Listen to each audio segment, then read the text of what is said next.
श्रियकान्ताय कल्याणनिधये निधयेतिनाम् श्रीवेङ्कटनिवासाय श्रीनिवासाय मङ्गलम् लक्ष्मी सविभ्रमालोकसुभ्रूविभ्रमचक्षुषे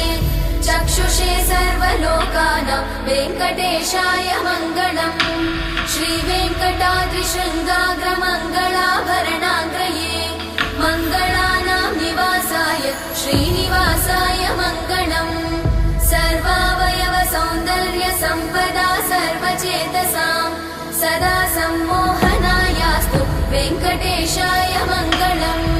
नित्याय निरवध्याय सत्यानन्दचिदात्मने सर्वान्तरात्मने श्रीमद् वेङ्कटेशाय मङ्गलम् स्वतः सर्वविदे सर्वशक्तये सर्वशेषिणे सुलभाय सुशीलाय वेङ्कटेशाय मङ्गलम्।